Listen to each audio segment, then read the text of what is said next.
We spoke about pain. I wouldn't like to say a prerequisite to success in the capitalistic world, but it helps if you've been pained. What is your story? Where did the hunger come from? Well, the hunger and the pain are two different things.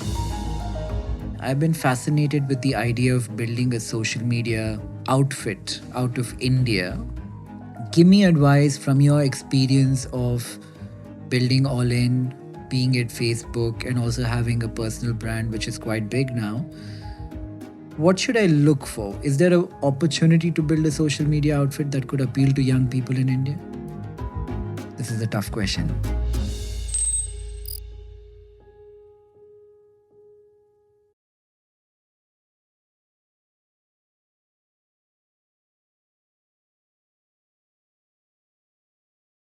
When do we start recording? Oh, it's on. Okay, perfect. Do you monetize your pod? No.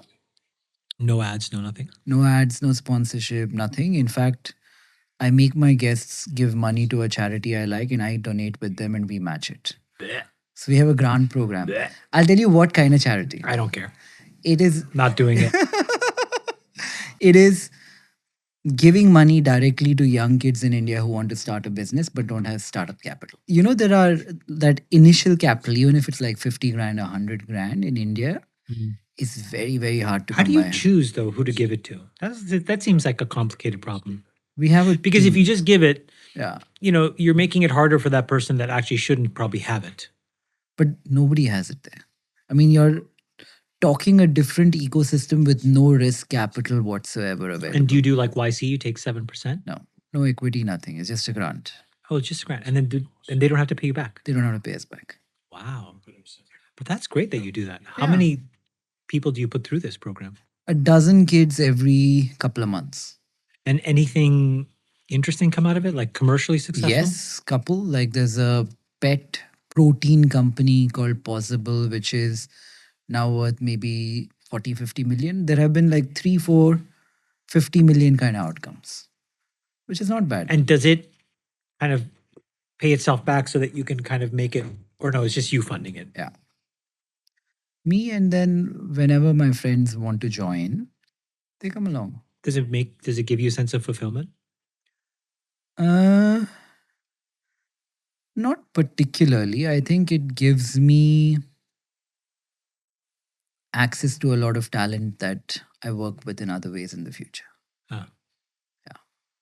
Because even when things don't work out and they shut down, it's tough to find these people. I agree with that.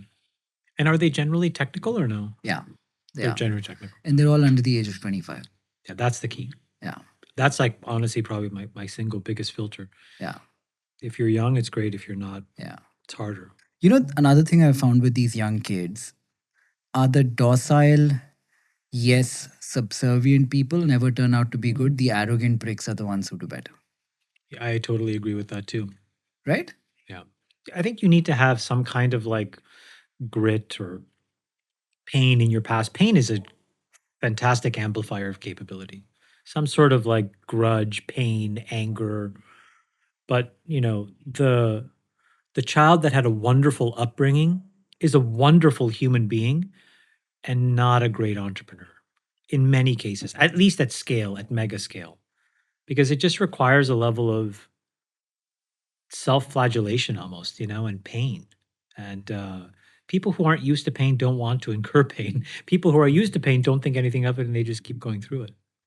People who are used to pain almost want pain. I think it's like a weird way in which we feel normal. I find that when somebody's used to drama growing up, they seek out drama later in life as well. I think that I can see that. Yeah. I can see that. Maybe we should start today with telling our audience who Chamath is in Chamath's words. Yeah, I am This is a tough question. I'm just a guy. Mhm. And I like games. I like risk. I like learning. And I like growing. And none of it matters. None of it. What you like is part of who you are. Maybe what you dislike is the other half. What do you dislike? Honestly, not much of anything. I don't like staying still. And uh, actually, yeah, I probably dislike that the most. I don't think there's much value in just kind of like the status quo of anything. Hmm. Now, that's not always a good thing, but I think the status quo in many cases is actually quite structurally important. But generally, it's better to try things and change things. We spoke about pain. I wouldn't like to say a prerequisite to success in the capitalistic world, but it helps if you've been pained. What is your story? Where did the hunger come from?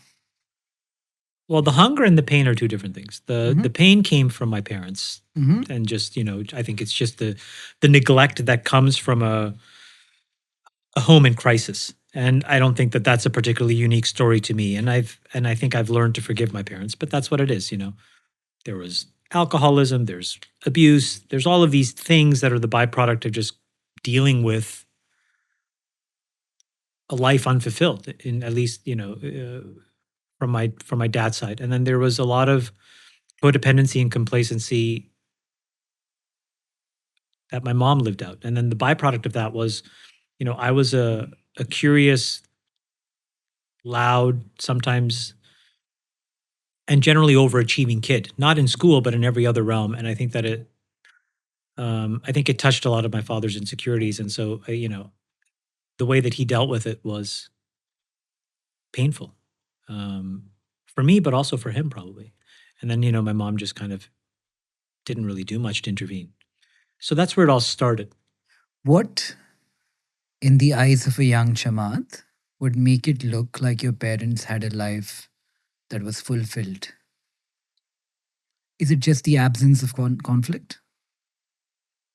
I think my father was an incredibly smart, capable man who just didn't get a chance to live out his potential. And then he made, the greatest sacrifice possible. I can say this now as a almost 50-year-old, which is he just gave everything up. And could you imagine that, your life isn't going the way that you thought it would? You feel you have this potential, so you're frustrated. And then you say, you know what? I'm just going to completely give up on my life and I'm going to live it through these three kids. How do you do that? Because you have no idea what these kids are capable of. These kids could be idiots. Um, He did that? and so, when by immigrating to Canada, he did that. You give up everything. And so I give him a lot of respect and obviously appreciation. Um, but that's probably the memory that I hold the strongest because it forgives all the other stuff. All the other stuff is kind of just noise. It's all just kind of gets in the way. Because again, I go back to it. None of it really matters. Hmm. Like, let's pick a random year. Pick any year. 2020, 2020. Who was the 87th richest person in the world in 2020? No idea. Okay. Pick another random year. 2010. Who was the 14th richest person then? No idea. Okay. Pick a different year. 2005. Who was the ninth most followed human being then? No idea. Okay. This is just to point out that none of it matters. It's Hmm. all contrived and in your own mind. And in that moment, it feels like it's a matter of life and death. External validation becomes this thing that is like it's the crucible. Um, but I try to remind myself none of it matters. It's just a complete game. And if you can do that, you can have a very interesting life. It's interesting that the parameters you used to form your questions were the richest and the most influential. Is that what matters today No, but I think that that's what we are conditioned to think matters by society? by society. And I think the overwhelming majority of people will use that as the two simplest ways of determining the value of a human being, which is wrong. I would say that the real thing is from where you started to where you are, how have you evolved as a human being? There's no quantity or metric that you can share. And it's your own internal sense of whether that journey has been well lived. Unfortunately, most people don't appreciate that because you can't share that in a language that's easily understood by everybody else. So society has developed simple frameworks to say whether you've had a life that has been well lived. And it reduces down to these two things. Some combination of fame, influence, and capital. No And proximity to power? fame, influence, and capital. All of those things are sort of like byproducts of those things because it allows society to organize itself. Um, the problem is that it kind of misses the point. But that's why I try to remind myself, well, okay, if those are the external validated measures of success, the true reality, though, is it doesn't matter. Um, and so it takes a lot of courage to decide that it doesn't matter. So, what matters outside of change or the rate of change? I think that that's, for me, that's probably the thing that matters the most. And then after that, um, how that manifests for me is my relationship with my wife, Mhm. my relationship with my children, and then my relationship with my friends. What gets cluttered along the way is all of the things that I do in business, and then all of these other ways that people try to tell me that things are going well if I don't feel that it is, or they try to tell me that things aren't going well when I think that they actually are. And the way that they do that is, again, they go back to these externally validated but very fragile and brittle measures. And the whole goal that I try to do for myself is to break that chain of dependency where I hear it and it just kind of dings off me. And that's a very liberating thing. I don't get that all the time, but when I can do it, I feel very, very grounded and happy. Like it's not like an effusive happy. It's just like a kind of a warm, grounded sense that I'm right Mhm. where I need to be. Procreation and legacy have always mattered for centuries, maybe. Capitalism defined that winning this game helps in order to achieve that end. The wealthier you are, more people want to have children with you. So, in a way, they're both the same thing, or one is a conduit to the other. Well, I can tell you that having kids for me is a completely selfless desire to be around these little humans that I just like love. I have 5 kids. If I could have had 5 more, I would have had 5 more. Do you think it could also be ego? Like when you see a child, you see a reflection of yourself No, in a mirror. my kids are, well, my boys are pretty stupid. So no, uh, my girls are just superb. Oh my god. No, I'm just kidding. I mean, they're all great, and I Right, love them equally, right. um, mostly. Uh, but yeah, kids are just they're just amazing. They're um they're a really great way of reminding me that these external measures are these traps that society lays for you. They don't have a perception of how many followers you have or how much money you have, whether you won or you lost, whether you had a good deal or a bad deal. Maybe not yet, but soon they will, because they live in the same world that we do. But then they're not children anymore. When does Then that they're change? adults. You know, I can see my oldest child getting into that transitionary phase. Hmm. Then it's less about me being a parent and them being a child. It's less about being peers. And there's a good chance that, you know, like with all things, I don't know what the relationship will be like in the future. You know, it's not the case that all siblings are really close. You know, you don't choose those people, right? Um, it's not the case that you're close to your parents. You don't choose that relationship. It's given to you, and then it's your choice how you deal with it. Um, so, and I would hope that they are less reductive than everybody else. But you're right, there is that risk, and then I think our relationship may suffer, but hopefully it doesn't. Why would it suffer? I mean, I think I've tried to surround myself with the kind of influence that makes me feel like I'm on a good path. And so if my children, it would have, if my children Can you became, elaborate on that? When you say you've surrounded yourself with influence that makes you think you're on a good path, the good path to change, the good path to capitalistic success, the good path to influence. the good path to a structural sense of being an evolved human being. It's independent of, You mean emotionally? yeah, But being that's just reliable, being thoughtful, being self-aware. I think maybe that's the key word, being very self-aware. Like, where am I in my evolution? Where am I in this moment? Am I grounded? Am I insecure? Am I egotistical? Are you able to catch that? Yeah. A lot more than I used to. Not all the time, but a Right. lot more than I used to. Why? Because of the influence of my wife predominantly, but then the reaction of my children and my friends. And I've been able to, so this is what I mean. They don't treat me better or worse because of something that happens in the traditional way in which society tells you you had a good day. Mm-hmm. They treat me better or worse based on how I'm treating them and how I am treating myself. And that's very powerful if you listen to that signal. And it takes a lot of time to sort that out. But then if you can do that and you can foster that, it's a superpower. It's a huge unlock. I'm trying to learn how to do this myself.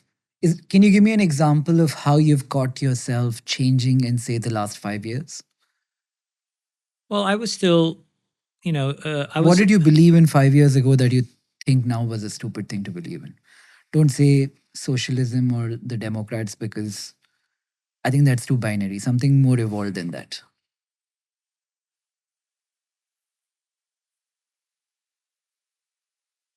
I don't know. I don't want to give you some try to answer. What have I changed my mind about? I'm just much, I think I'm much more circumspect about the games that I play and that they are games. You Meaning, I circum thought that business success was a matter of life and death. And so the whole goal was you run up the score and you get the highest score and you have the most chips. And now I see it just as a game. It's like playing poker. There's like hands you win, there's hands you lose. Sometimes you're on a heater and you just like everything works. And sometimes no matter flawless execution, nothing works. And I can step away from it now and be normal.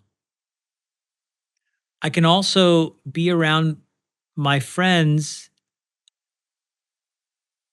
and not be it doesn't like I'm not a different person based on that. Not all the time, but most of the time. That's been a huge change in the last 5 years. 5 years ago, I was still so much part of like I was just grist for the mill. I was like everybody else, just kind of walking around, trying to get the attaboys, trying to get this tap on the shoulder, saying you did a great job. And the problem is, again, other people are telling you superficial stuff when they tell you that. Nobody sits you down and says, you know what, Nikolai, you just seem so self aware. It's really changed over the last years. Who's ever told you that? Whoever that person is that's ever told you that, don't ever lose that person. Everybody else is like, wow, dude, great investment. Oh my gosh, you're so great. Wow, look at how many views you got for this video. Wow, you must feel so awesome. And I'm like, no, I feel nothing. all pro- Nothing. Do you understand like what it means? Like I told you the story last night. I did a deal at the end of 2025. Mhm. Helped start this business 10 years ago. Chip company, AI chip company. We sold it to Nvidia for $20 billion. Huge win for me. Mhm. And woke up on a Tuesday, and I remember getting a screenshot, Mhm. and Nvidia had wired, the first big payment, 13 billion in the account, in the company's account, not my account. And I was just like, okay. And I thought to myself, this has like zero impact. Like I almost feel like a little depressed because I was like, now I'm gonna have to spend the next 3 weeks with all these people giving you these attaboys. And I haven't thought about this in years because it's been a 10-year journey. And I've already moved on to other problems that I'm working on that captivate my energy that people probably think is a stupid waste of time now. And so now I'm going to have to fight all these people telling me, oh, why are you doing it? What's the point? You've already just take a break, relax. And they don't get it. And so I was like, ugh, these next 2 months are just going to be a pain. All prophecies are self-fulfilling in a way. So because you said what you said now, people will say you're self-aware a lot more than they did up until now. Because you put it out there, right? I mean, I hope so.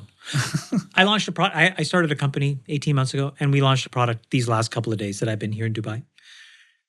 And so I'm with the team, and we're like just working on it. And What is this? Andy was telling me about this last night, that you're busy in the product launch before you came for dinner. What was it? I think the best way to describe it is, in the Industrial Revolution, what was the key unit of change? It was a factory, right? So Assembly line. assembly line. What did Henry Ford really bring to the world? Assembly Not a line. car, but the assembly line. It's the machine that makes the machine. I've been obsessed with that idea. 9 years ago or 10 years ago, Elon sent an email to a bunch of us and said, "Hey, I'm opening the Gigafactory. Let's have a party." So we all go to Nevada, like somewhere outside of Reno, Nevada. And it's an incredible, I just remembered, I still have the video on my phone. You start to drive and you turn the corner, and it's the beginning of the Gigafactory, and you just keep driving and driving and driving and driving, and this building is there, and it just keeps going and going and going forever. And then you pull in, and literally raw material was coming in the front, and like the Model 3 was coming out the back. And he said, "Chamath, I want to show you something." And he shows me this like schematic. And I'm like, "Wow, what is this? Is this like your next chip or something?" He's like, "No, dummy. This is the machine that makes the machine." And it just seared in my mind. The machine that makes the machine.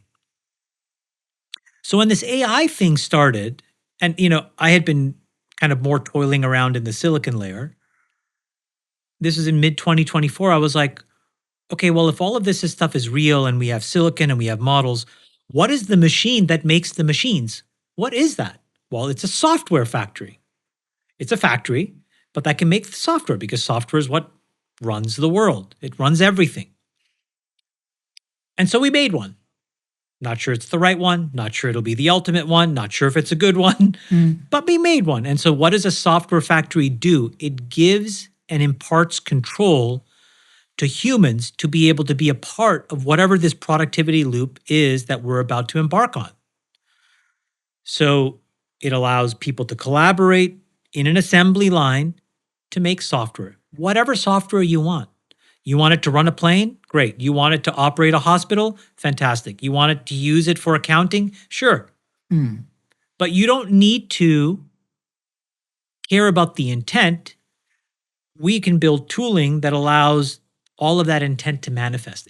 I think it's a very potentially big idea. So we built it, we launched it, we've been deploying it with a lot of customers. So I know that it works. But I launch it, and the first comment is, "Hey, goofball, why are you wasting your time?" The guy said it in a really condescending way too. "Honest question, but as a billionaire, why would you be doing this?" And I'm like, first of all, that's a stupid label. Second of all, this is not how I measure myself. And third of all, I'm there to make things. Why do you care? Because I was annoyed. Why? Because it makes me feel like I have to justify myself. Now, the reason is that Only if you care. The reason is that I have this duality in my personality. The thing that drives me to work 20 hours a day sometimes is this deep sense of something is unaccomplished. And then the other part of my life is to try to put that at rest so that I can be aware enough and enjoy this moment and say, wow, what a fun game. And this is great. And this is awesome. My wife's awesome. My kids are awesome. My friends are awesome. But for me, it is a challenge. It is the structural challenge of my personality, is to balance that duality. This gives me an enormous well of creativity and energy to work. This gives me enjoyment and fulfillment. But I vacillate between the two. And so when I read it, my instinctual reaction is, I'm worthless and I'm wasting my time. I need to justify to this random person why it's not a waste of time. Then I try to catch myself and I compose myself and I go back to work because I actually believe in the work. But it is a challenge for me. I'm self-aware about it. It doesn't mean I've solved it. But that's the back and forth. It's a big contradiction to kind of live with, no? Huge. Probably makes you less productive than you could be. Probably. If you didn't care at all. Oh, yeah. I mean, if I had a little touch of autism or Asperger's, I'd be 10 times more successful. Like some friends of yours. I mean, my friends have the tism in just the right quantity to be unstoppable. Are you talking know? about the older friend or the younger friend? I have a few friends with tism, and they are all off the charts productive. Yeah. We were planning to play poker last night. Yeah. And we didn't, and we had dinner. But, game theory, Yeah. there's something called prisoner's dilemma. It teaches you through a lot of back testing what is a good way to negotiate. It talks about tit for tat works as long as you're willing to reprimand the person quickly enough in a clear, concise, nice manner. The direction in which the politics of the country where you reside is moving, don't you think you, as a country, are allowing or fostering a lot of tats for the tits of today? It's a little too abstract for me to answer that question. Love tits, love tats. Don't exactly know. Here's what I'll say. I think that COVID was a real wake-up call for me and a lot of others in America. Mhm. What was that wake-up call? I think there are two dimensions of it. At a conceptual level, I think it exposed that there is an externally validated way of organizing the world based on this notion of expertise and credential that was a lot more brittle and fragile than we gave it credit for. In the end, what do we know about COVID? None of us knew what was going on. Everything was a guess. Most of the guesses were shoddy, even by the quote unquote experts. But the downstream implications to those are severe and have been severe. So that's number one. We exposed the fragility of these externally validated systems. And the second is that we demonstrated our economic and national sovereignty fragility. There was nothing that we could do to take control of our own destiny. We needed almost the charity of others. I think from that, what I would say is we needed somebody, a vessel, that allowed us to make the structural change, which is hard. I think it can be very bursty, but necessary. And I've said this before. I think the best way to think about our current political climate in the United States is we are led by a transcendent political athlete. Transcendent how? Donald Trump, is the most effective and capable political athlete we have ever seen. Why? He understands how to connect at the one-on-one level. He understands retail politics better than, frankly, anybody. And you can just see this if you go to a rally, the way that he can connect with individual people. He has an affability that's very disarming. And yet, because of his business acumen, he has a way of negotiating that I think is just very hard for the learned non-business person to compete with. There's that very famous Mike Tyson quote, everybody's got a plan until they get punched in the face. Mhm. I think the president has an incredible ability to negotiate. Howard Lutnick has an incredible ability to negotiate. Scott Bessent has an ability to negotiate because of their grounding in business. And when you apply it to the realm of politics, I think it has some very consequential outcomes. And in this specific case, what they are doing is they are allowing us to question these two sets of beliefs.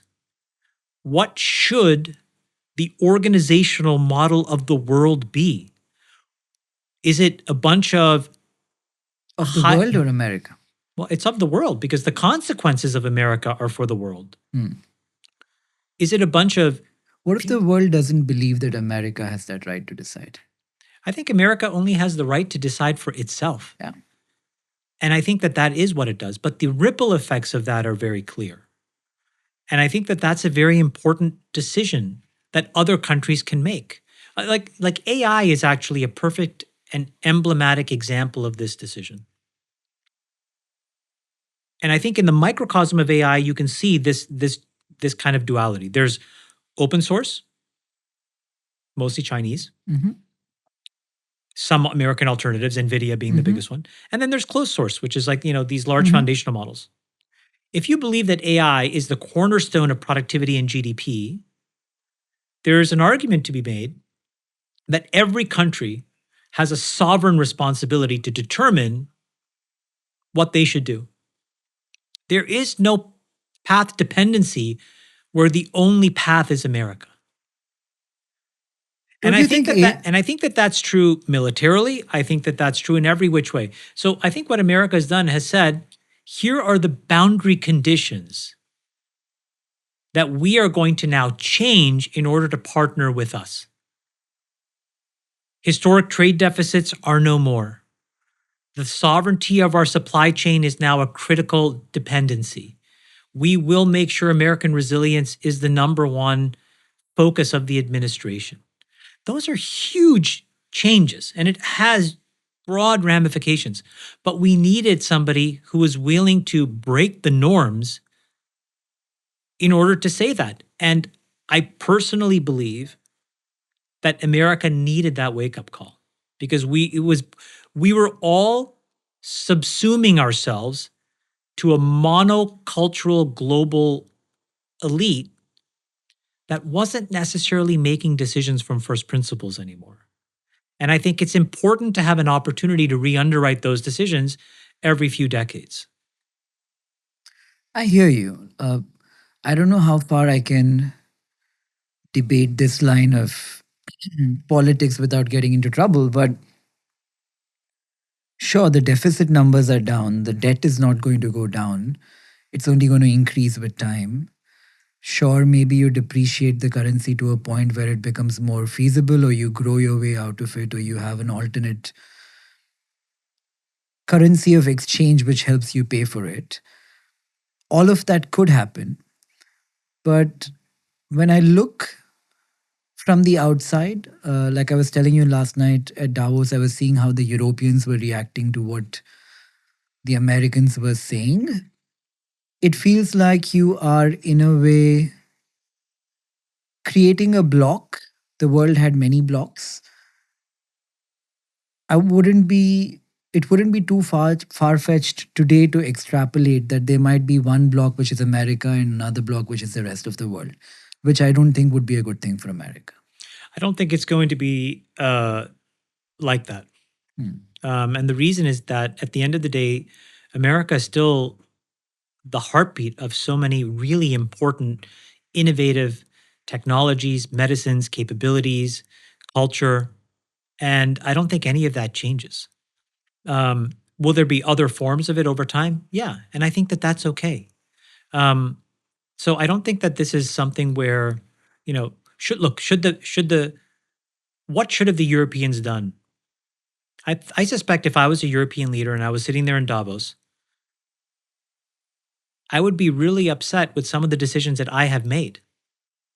I would think to myself, was it smart of me to have turned off all my nuclear generation because a 16-year-old girl told me to? Probably not. Was it smart of me to have a single source supply of an overwhelming supply of energy from two pipelines that that Mhm. don't have redundancy? Probably not. Should I have maybe reconsidered how I think about migration and immigration? And how do I balance asylum versus relocation versus, productivity based immigration? And I think that if I was in Europe, I would be like, man, I think I made a couple of these decisions really wrong. But again, if you're being really intellectually honest, then why don't we go back and ask why were those decisions made? No, I agree with you 100%. I don't think the So I think it's Europeans did. hard to litigate the fact that they may not be self aware enough to actually be honest. I agree. They might not have been, but them not having been might have been beneficial to another state because they weren't, but now they seem to be coming together. Again, I think the Europeans are brilliant people. They're Hmm. smart, they're thoughtful, they're capable. If from here in first principles, one cannot underwrite who to be long-term partners with, I think that we should hold out some small amount of percentage that they could just be emotionally overreacting. Yeah. You know what they were telling me? and again, so that's them repeating the same mistakes over again. Yeah. As soon as we walked out of the room after I can't remember which speech, I was talking to a bunch of the politicians from Europe, and they were like, America is 27 trillion GDP, 350 million people. Europe together is 500 million people, but 22, 23 trillion GDP. The distance is not very far. I have not heard Europeans speak like that as one country or one nation, but not individualistic for their own regions Look, in a long, long time. Let's just be really honest. Like, Europe is going to come to a crossroads. Hmm. Italy is doing incredibly well Yeah. Because of taxation, you think? because the economy works and they have a stable government. They have sensible laws on a bunch of things that have allowed them to retain a sense of national identity and maintain reasonable growth. What do we think happens when the Italians wake up one day and say, should I secure, all of that gold that I have that's in Brussels? Hmm. Maybe I should send some of that back and keep it in vaults in Rome. Which is what is Dollars to donuts when that question really comes up and we start to think about, real assets, devaluation of currencies. Hmm. This is going to create some really, really interesting conversations. That is happening in the US now. People are bringing gold back from the Federal Reserve into individualistic countries in a big proportion, actually. So, Chamath, to my audience, which are largely entrepreneurs and people who want to start a business in India, I think something that you have accomplished along the many things that you have done in life, from starting at Facebook, which is now Meta, to running funds, managing money. The thing I find most interesting, because I'm in that profession, is the investing bit. You seem to have gotten so many calls right over the tenure of your career. Uh, Give us some lessons from that which are non obvious.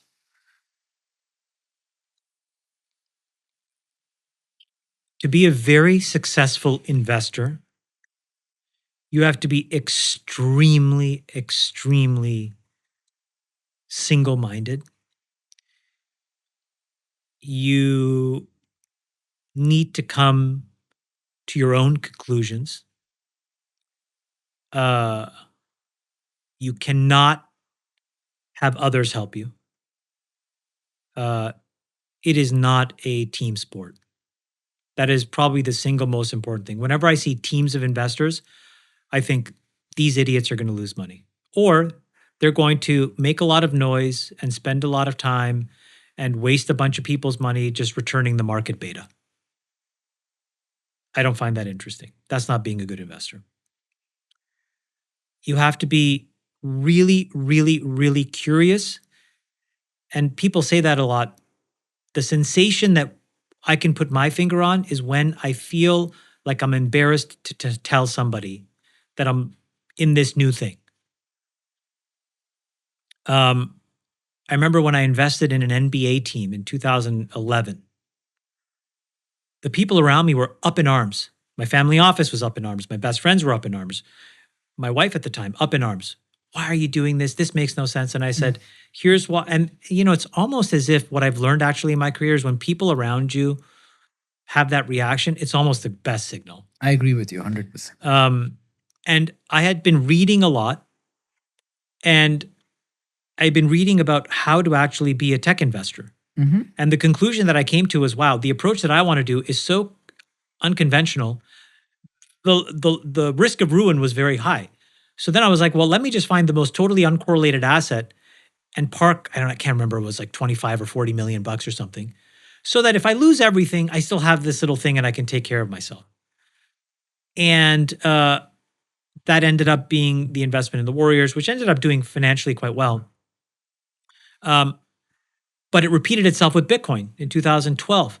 I did the same thing. People they were just so upset. And I remember, I would appear every now and then on like CNBC, and just the vitriol and the hatred.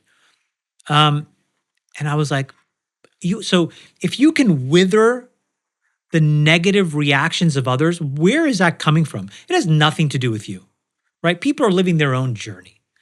But what is happening in that moment? What is happening is something you are saying is attacking a core foundational belief that they have, and it is touching such a nerve that they are just reflexively reacting. That is an incredible signal, because what it tells you is you're onto something. It could still be a huge zero, but you now can bucket it into that there is the potential for a massive asymmetric outcome. So when I'm investing,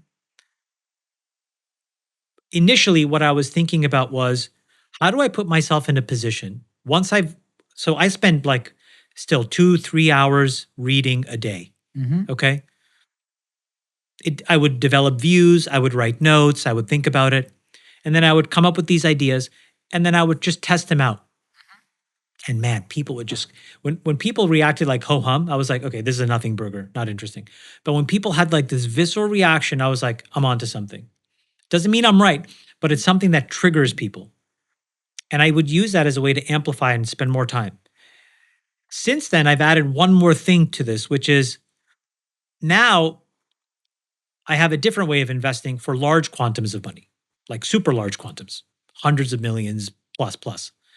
There, I actually want consensus, because this should not be about any sort of existential risk or product risk of any kind. So when you're investing tens of millions of dollars, who cares? You can lose the money, it's not a big deal. When you're investing hundreds of millions or billions, you cannot afford to lose it. Risk of ruin goes up. So now I try to like context switch. Here, I want you to just hate it. I want you to just be, ugh, it's so gross. It's rat poison. Oh, really? Okay, great. I'm going to spend more time. Over here, oh, that makes, yeah, okay, that I understand. Which portfolio did better? Gross tonnage of dollars, this one. Sheer alpha, this one. Now, it's hard to say an individual position. Like, look, Did you get out of your crypto? I don't talk about my crypto. Okay. But crypto transitioned. Bitcoin transitioned from being this bucket to being this bucket. So You think? yeah.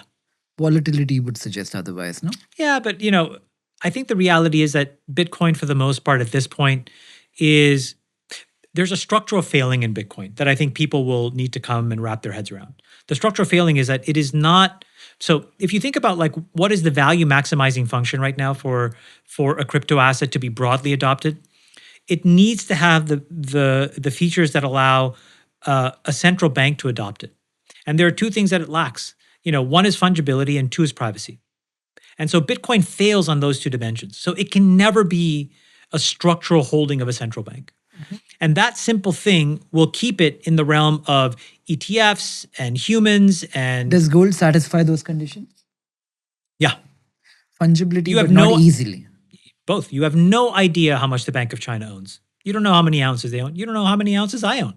When there's a public ledger that says this address has this much, and you can't really trade it because you know the history and the provenance of that exact token. It's been used to buy this. It was transacted over here. It went to this wallet. That lack of fungibility and privacy is a huge deterrent for broad structural adoption. That's what you need to then add another 10x of market cap. So is there room for a different crypto asset that solves for the privacy and fungibility? Yeah. And are there projects right now? Yes, but they're very small scale. There's huge issues with them. Those are even more volatile. So Bitcoin's interesting. I think of it each time I think of Bitcoin exchanges and stable coins. I'm like, why have the use case of moving away from central bank and then have Tether or USDT, something which is backed by the US dollar, or for an exchange? Why decentralize if you have to centralize again on a crypto exchange? Inherently, fundamentally, I don't get that argument. Yeah, I'm not sure I understand the argument either, to be honest. But I believe in stablecoins. I think those are like a structural innovation that makes a lot of sense. It decreases friction and it allows transaction rails to kind of proliferate. I love that. With you. If you're trying to like bring efficiency into bank transfers and Swift is failing and all of that, with you 100%. But why it should be backed by a currency which is regulated by a central bank, I don't know. Well, I think that that's going to just be a philosophical decision at some point. You'll have gold-backed stablecoins. Yeah. You'll have all these other, real-world asset-backed stablecoins. Anyways, my point of view, just getting back to the original framing, is so the non-obvious thing is it's a you thing. Investing is all about you and you only. All this nonsense of like teams is nonsense.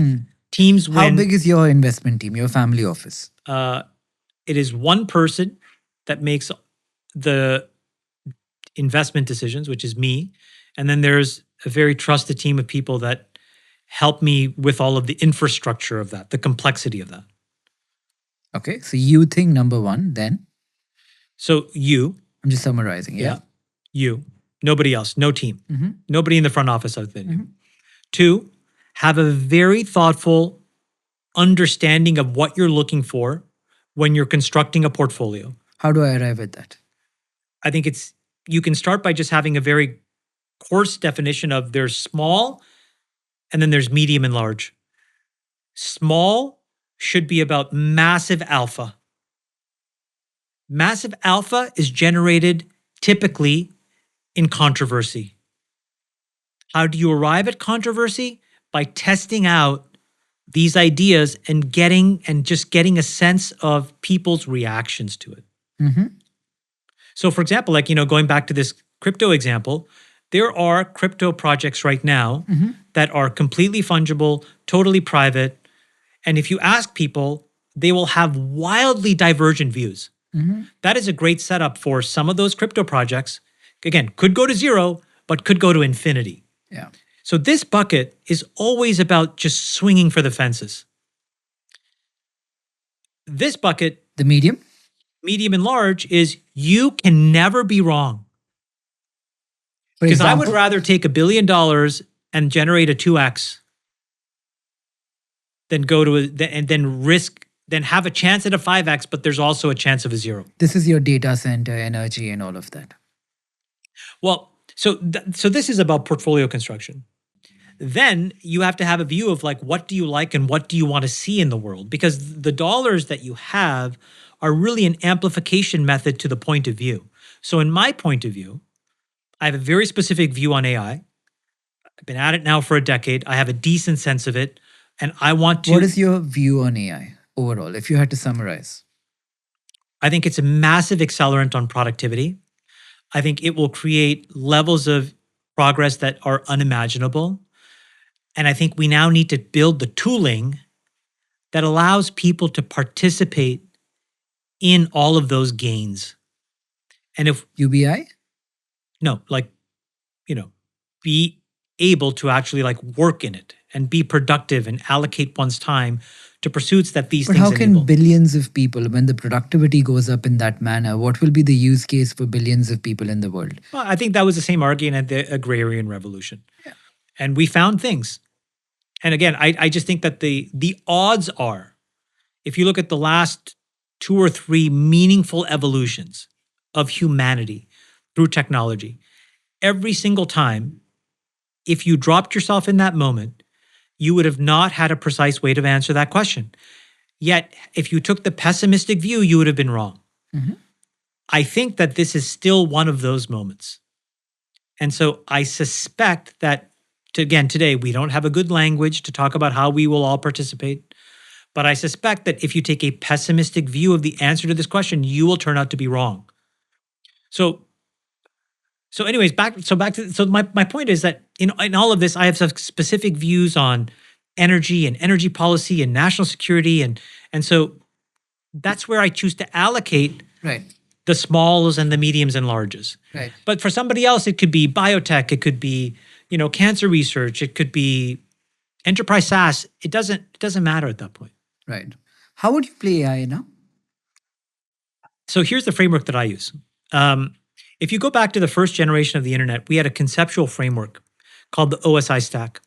And the OSI stack was very powerful because it allowed companies to demarcate what the boundaries were. Where did they start and where did they end? And then where did the next company start? And when you got those boundaries right, you had great companies get built, from Intel to Cisco to Broadcom to Oracle to, all of these things, right? The question is, what is the conceptual stack for AI? Why? Well, if it maps back to history, again, it's not going to be exact, but it's going to rhyme. There will be a conceptual stack that we will look back on and say, had we seen these boundaries, it would have explained all of the company formation and what needed to get built. So we already know what some of these boundaries look like. There's a silicon layer. Now, inside of silicon, there's a huge panoply of different things that one can do. Then above it are the foundational models. Quite obvious. Open source, closed source, world models, And then above it, I think it forks. And this is where I diverge from a lot of people. So these two layers of the stack are the same. Then when it diverges into software AI and then physical AI. And in physical AI, I think the two things that I believe is that it's all about being able to store energy and then actuation and locomotion. Because you could have the greatest robot in the world, but if the robot runs out of batteries and it just kind of hangs on you're dead. And similarly, if you can't actually pass, the numb match test, which is, what we call in robotics, it's pointless. So there's all kinds of really interesting things that then pull you into the physical world. Batteries, rare earths, specialty chemicals, processing. And I've gotten very interested in it. I find it very fascinating. And again, why? It allows me to make medium and large size investments. Risk of capital loss is relatively low. These aren't like gargantuan returns, but they're fulcrum assets, right? Fulcrum assets, meaning like these are things that if they exist, will be pivotal. And with that will come the ability to find other next new things. And on the software side, my big bet is this idea that I don't know what the machine is, but I would like to make the machine that makes the machine. If you had $3 binary to invest today and you had to make the decision right now in this ecosystem, where would $1 go? $1 would go to silicon. $1 would go to making the machine that makes the machines, and $1 would go to actuation and energy storage. Do you want to name companies? I mean, these are all businesses that I've started. Right. So if not yours and another's? Well, let's see. I mean, I think in energy storage. Would you play physical through Tesla? Yeah. I mean, I was a very large, early supporter of Tesla. It was kind of one of the first moments where I had like a real breakthrough and, picking public market stocks. I was always kind of a private investor. And then I said, we can translate this into the public markets. And, I had this 3-year run where it was like Tesla, Amazon. I mean, I just bagged and tagged like elephants. And it was incredible. And then at one point, I had a financial downturn. I had a big drawdown. The SPAC phase. Right before the SPAC phase. The SPAC phase, I torched like $4 or $5 billion. That was brutal. But before that, I had another drawdown. And I had to sell my Tesla then because I had to cover like a bunch of liquidity. I mean, I've gone through this twice. You'd think I would have learned my lesson. I did not learn my lesson well. What was the lesson you learned? Now what I learned? This risk model is sort of refined for this. Before, I didn't have small, medium, and large. I didn't believe that I believed that I should be swinging for the fences with everything, even medium and large. And so then what happened was I just misallocated. So I would be making like multi-$100 million investments into things that had a risk of ruin. And guess what? They did. They went to zero. And then, I levered up. So I took some money. I had a big loan with Credit Suisse at the time, and so then I was like, okay, I'm going to press. And it just created an illiquidity cycle. And it was very difficult to navigate that. So I've learned to have a little bit more disciplined and, be a lot more methodical and sober about this. But it only comes from feeling it on your skin, or at least in my case. I needed to touch the stove and get burned. I didn't learn the first time. And then I really learned the second time. Now, hopefully, I won't learn a third time. Don't you think the AI thing is, I mean, I can't call it AI thing anymore considering the impact of it, but I was recently watching Demis and Dario. Actually, I'm interviewing Dario next week. I was watching them have a debate about how they need to come together to make sure the world survives. It seemed really far fetched. Every I time, find it far fetched too. every time I've heard this in the I past, it's think the been the signal. catastrophizing typically tends to be tied to fundraising. Yeah. I think you could take anybody who catastrophizes in AI is probably at the moment where they're telling an investor, my gosh, this could be the end of the world. It's getting harder though, right? I think people are coming to terms with the fact that the revenues are not keeping up with valuations in the AI world, and the catastrophizing might be synonymous with how it has gotten harder to raise money in Well, there's AI. been something that's been very structural that's changed in venture capital, which I think is not. I think we are going to grapple with the implications of, which is that this investment cycle has nothing to do with scaling IP. This investment cycle is about capital investments. It's about buying powered shells of data centers. It's installing liquid cooling. It's buying GPUs at scale. It's about doing behind the meter power. It's by buying massive ESS racks of energy storage. I mean, that's infrastructure investing. But the money for The that problem is the capital is coming from venture investors that are supposed to generate 30% IRRs. but even the money for the infra is getting funneled down by these hyperscalers who are raising that capital initially for something else. And that money is trickling down to the data center. So if the funnel tightens there, it will also tighten here. I'll give you an example in India when our private equity fund, when I look at companies, data centers have gotten to such a point that most old school real estate companies in India today have begun to claim they are data center companies and not real estate companies. Again, a sign of worrying times ahead, in my opinion. I agree with you. Yeah. I agree with you. Yeah, because there's no innovation or IP there, it's replication. It's trying to arbitrage people's desire to be in a market. Yeah. That's never a good sign. Yeah. Yeah. So AI will be an interesting story to watch, but from that same vein, if AI were to increase productivity, forget valuations, forget energy, forget where the money comes from, I think it's fair to say productivity will go up. To what factor, none of us can determine. If the productivity really goes up, and what happened with the agrarian or the industrial revolution were not to happen here, and as many people don't have jobs or things to contribute or means to do things, uh, where does the world go? We were speaking about this last night, but to me, some form of socialism or pseudo socialist thinking seems inevitable. I am a capitalist and a beneficiary of capitalism, so I will fight it, as might you. But do you see a world where in 50 years from now, you don't see some version of pseudo socialist thinking? I think there'll always be veins of it.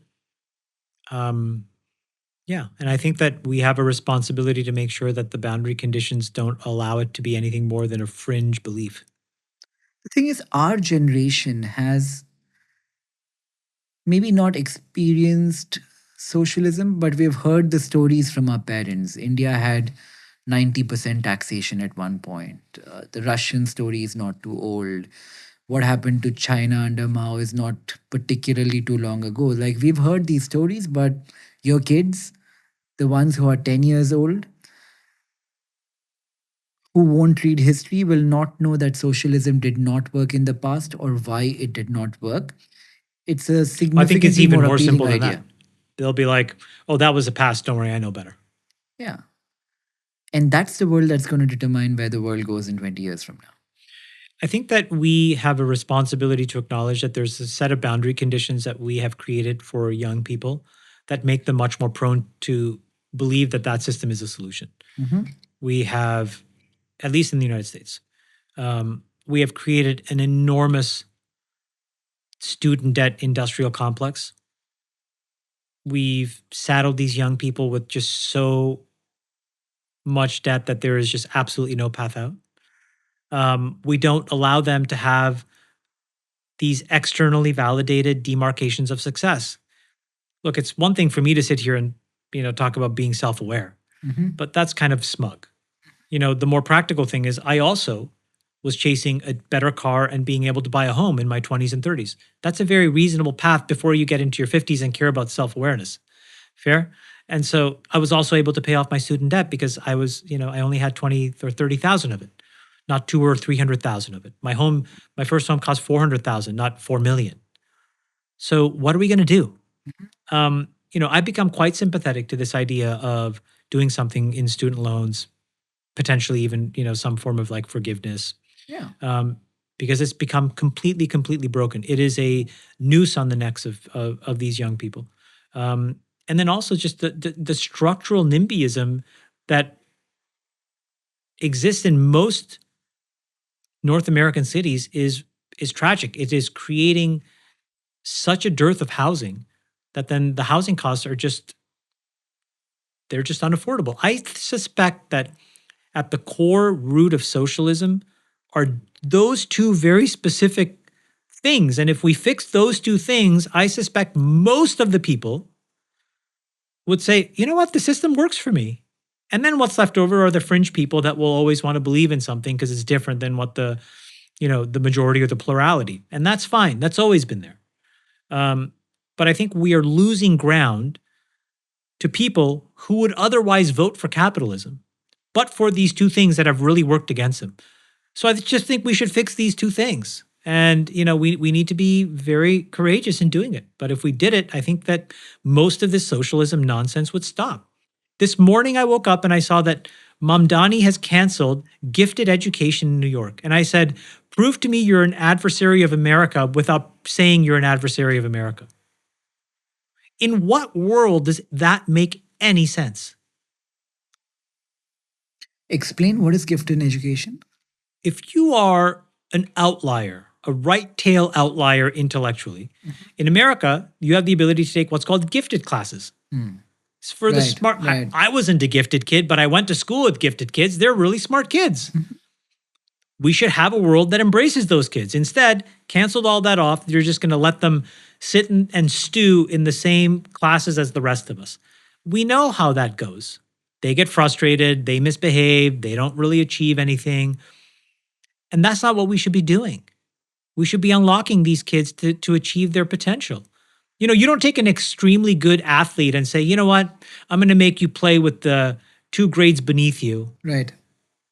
It's the opposite. You take the best athlete, you say, why don't you play 2 grades above and test yourself? Go to the limit, right? You don't take an incredible musician and say, you know what, only play these 4 notes in this composition. None of it makes any sense, yet we're doing that with core structural intellectual development now. In what world does that make sense? So I think we just got to fix the boundary conditions so that when people see these things, they're shocked and then they say, this is not right. And right now, a lot of it isn't happening. The last question. This is personal advice to me. I've been fascinated with the idea of building a social media outfit out of India. Uh, a Indian teenager today spends, like somebody I heard say earlier today, 6 hours on their cell phone because data is cheap, and 5 out of 6 of those hours are spent on American companies, apps owned by American companies. Give me advice from your experience of building all in, being at Facebook, and also having a personal brand, which is quite big now. What should I look for? Is there an opportunity to build a social media outfit that could appeal to young people in India? I mean, It won't have the network effect of having Caucasians and Asians and people outside the country. in the absence of governmental support and intervention, the answer is no. With that, The natural momentum is for monocultural consolidation. And the reason is because we've assumed and we've given the responsibility to an algorithmic arbiter that only values one thing and one thing only, which is engagement. And that reduces itself to a set of human conditions that's easily understood and exploitable. So if you think about, like, in a lot of countries of the world, they have their own television stations with their own endemic content.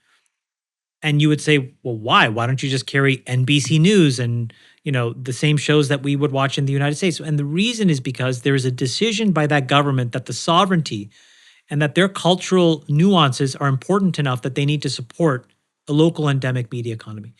If that were to happen, then what you say is possible. If that doesn't happen, then things devolve to an algorithm that is just about clicks. Let's say with government support. Let's say the Indian Then I government think that there supports. is something that is very possible. I think that what's missing when you think about like AI in the next 4 or 5 years is the understanding by governments that they have a responsibility to build their own set of evals that are very specifically tuned to understand their history on their terms. We can debate whether that's the truth or not the truth, and how do we arbitrate that. But there needs to be that intervention. Otherwise, governments will be releasing the cultural perspectives that their population has to a third party that's effectively a for-profit corporation in some other jurisdiction. I think that that's very dangerous. So I suspect what they will do is they will realize that they have to have some set of expectations. And I think when that happens, there is the ability to build these next generation brands. Again, going back to where we started, the pendulum was swinging firmly into monocultural slop. And now we are going to have a diversity of entities that do all kinds of things in many, many countries. Now, think about the implications of that. The fervent, fever-driven approach to have the absolute last basis point of profitability goes away. There will be structural economic inefficiency in diversity. 15 companies versus one, right? The economies of scale decay and degrade at that point. Mm-hmm. But what do you get for that economic inefficiency? What you get is sovereignty. What you get is a different capability, nuances at a local level. So I think that that's a really important thing. The pendulum is swinging back in that direction. I agree. I'm just trying to figure out, like, I'm trying to like build a framework of how it will look, and I'm struggling with it. Maybe I'll come see you in March and maybe we can sit and ideate. I think that you need to first have a government set their conceptual framework up. What do they think?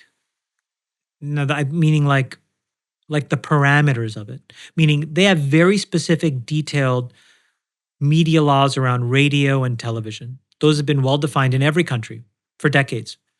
But the internet is not. They've allowed it to become this monolithic Borg. Some countries are now imposing certain conditions. AI is the first chance to reset those expectations because you can basically say that anything that is used by my population needs to pass these evals. That is that's a good thing. That is a very, well, I don't know if it's good or bad, but it's a very powerful idea. There is no version of that exists for social media writ large today. No country can say that. But they can actually say that technically for what an AI model answers. It's just a thing. Do I think it's right or wrong? I have no opinion, except that the conceptual framework that a government comes to on this is going to be crucial.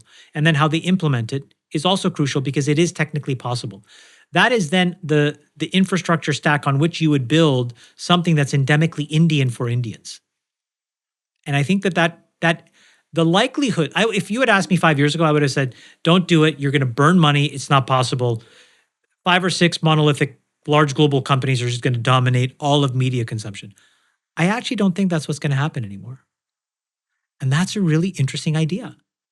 Again, it's not about making like one huge cyborg company that rules them all, but it's about making the right company.